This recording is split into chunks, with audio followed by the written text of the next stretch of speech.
I'm reporter Bianco Buono. You're about to watch our interview with Joseph Petito, the father of Gabby Petitio.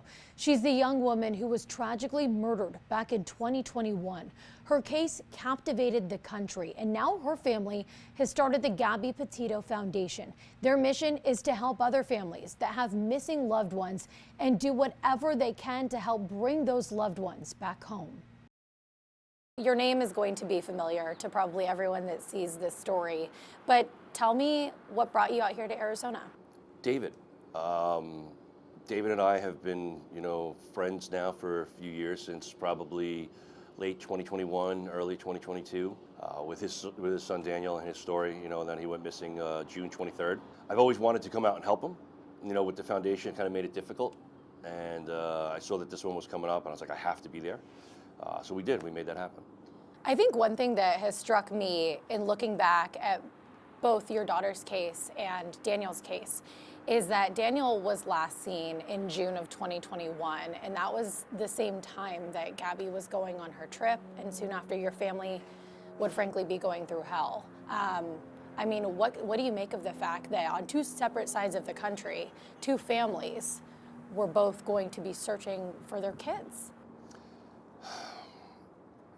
So when someone goes missing, the amount of heartache, anger, the unknowing, uncontrollable type of sense that you get is difficult to kind of focus your attention. And David's done a tremendous job doing that. It hurts to see that he's still going through it, where we were able to bring Gabby home.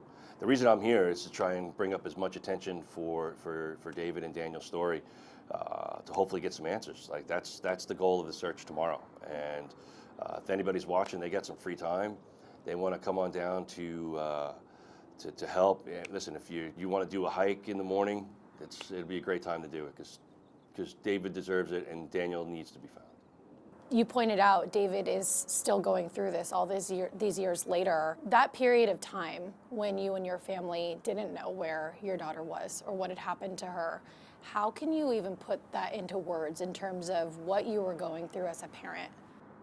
There aren't words I don't have the articulation or the vocabulary to tell you what that's like.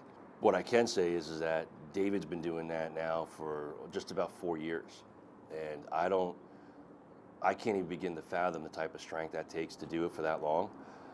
He probably sees, every time he sees a Jeep Renegade that's remotely the same color, or someone walking with their back to him, he might want to tap him on the shoulder just to see if it's Daniel.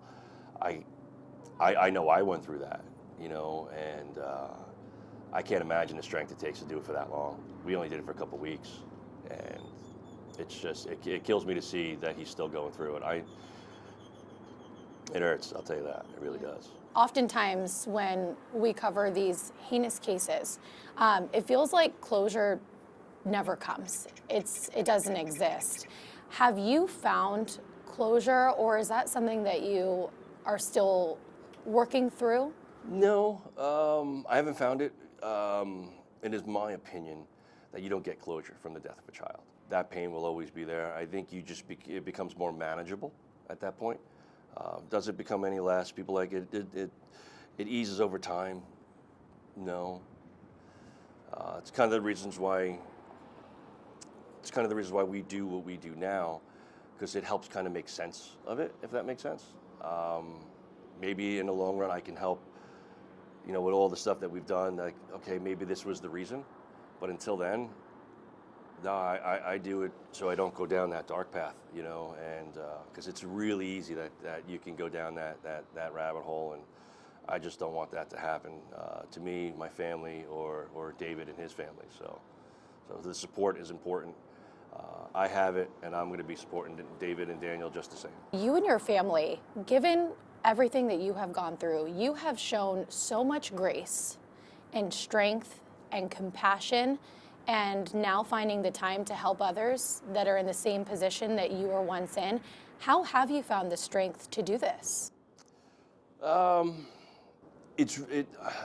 We find it easy because we've had so much support from the outside, friends, people, strangers we don't know. I mean, you saw what happened with Gabby's story, how far it went, and now what we're doing, our focus is to really help those, people in any way, shape, or form that we can.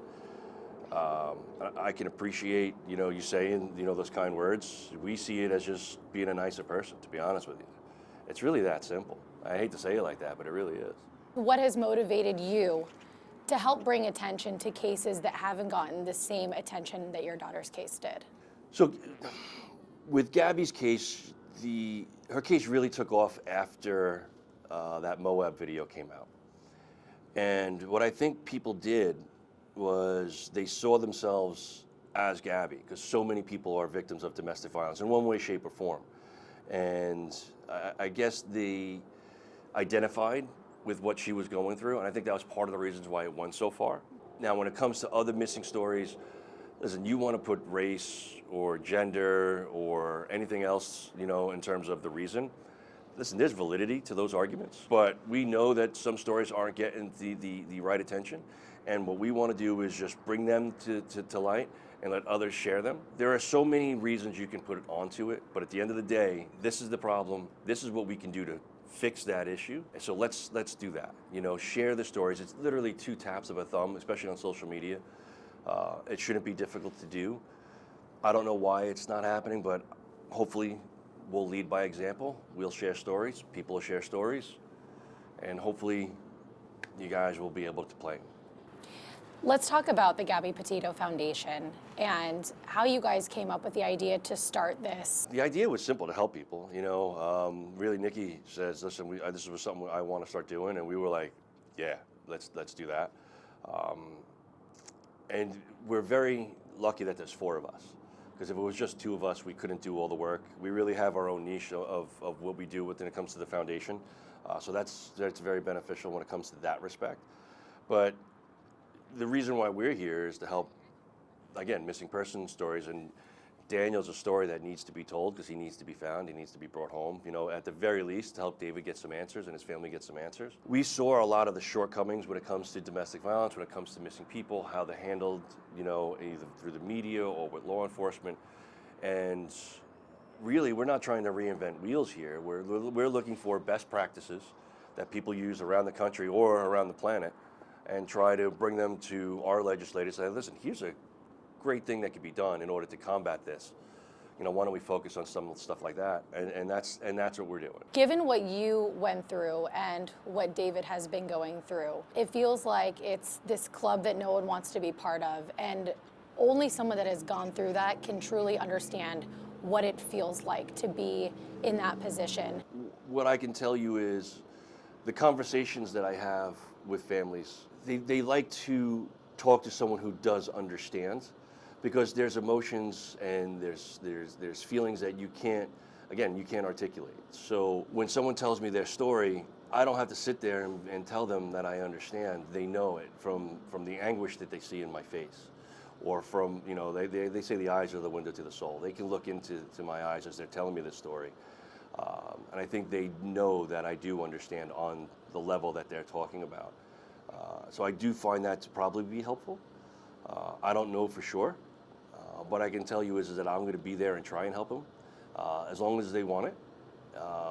And if they don't, I understand that as well, and I will simply back away. And the reason I talked to David this morning, and I'm like, listen, I'm going to be your tool. You tell me where you want me. You point me in a direction.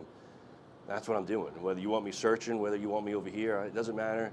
I'm here for you, and the reason I'm talking to you today. Let's talk about the search tomorrow. You mentioned you're here to essentially do whatever David needs. Can you talk to me a little bit about the game plan tomorrow and what the community should know about the efforts that are happening and how they can get involved? Literally, we just need help doing a grid search. So if, like I said, if you want to go for a hike in the morning, or you want to help volunteer, or if you're just looking to do your Good Samaritan for the day, come on down, 6:45. The strength it takes for David to do these over and over, I don't know, again, how he does it. I know that I couldn't do it, and he's doing it, just on his own from what I see. And I know he's got the support of his family and stuff, and that's amazing. It's just crazy that he has to do these on his own, and that's why we're here. And if there's anybody that's watching that wants to help, and please, we can use all the help we can get. It's hard for me to even wrap my mind around the fact that he doesn't have answers. all of these years later. How important is it in a healing process to have answers in a situation like this? So there's a thing that I say. It's start the grieving process properly. Because whatever you feel or believe happened to Daniel, whether he's still here or not, David doesn't have those answers yet. So he hasn't started the grieving process if it needed to be started. And having those answers will help you start that process.